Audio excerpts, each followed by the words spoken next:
সংসদ সদস্য, এই এলাকার উন্নয়নের প্রতীক আমাদের প্রিয় নেতা সাবেক সংসদ সদস্য হুইপ বীর মুক্তিযোদ্ধা জননেতা জনাব মনিউল হক চৌধুরী। মনির ভাই এগিয়ে চলো, আমরা আছি তোমার সাথে। মনির ভাই ভয় নাই,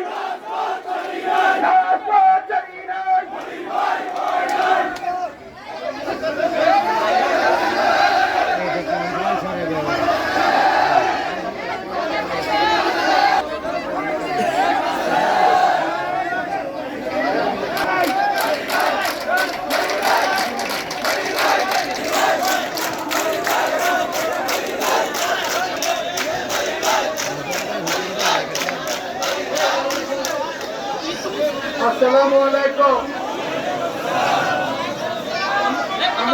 আমি সবাইকে সালাম দিয়েছি, আসসালামু আলাইকুম। একটা কথা হবে না, তাহলে আমি নেমে যাব। আপনারা জানেন অনেকদিন পরে আল্লাহ পাক আমাকে বড় বাসা আছে, আলহামদুলিল্লাহ প্রায় 20 বছর। গরমের প্রতি সপ্তাহে একবার ভিন্ন মালিক আবহানা মোস্তফা কামাল রোটার আপনার ঘোড়া দিয়ে বাঁধিয়ে দিয়েছে।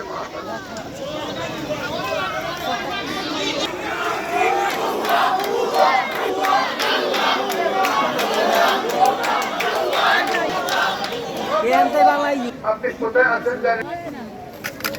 আল্লাহ আপনাকে যে সুযোগ দিয়েছিল, এই বাসটার লাগে 15-20 বছর যাবত আমাকে যদি একটা আল্লাহ দিত, আমি এই এলাকাটা সোনা দিয়ে বাঁধিয়ে দিতাম।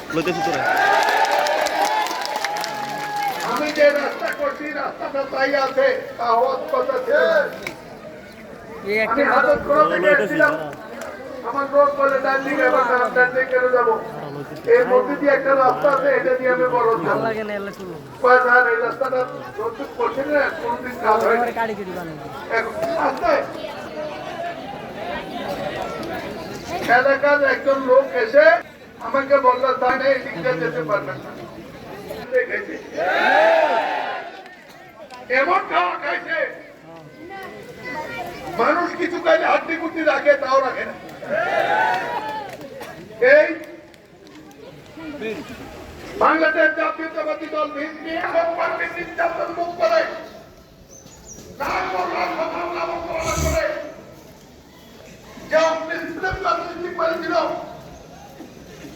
গত বছরের অগাস্ট মাসে ছাত্র জনতা মিলে এই আগ্নেয়গিরিতে অগ্নিসংযোগ করে শেখ হাসিনা পালিয়ে যেতে বাধ্য করে, ঠিক কিনা?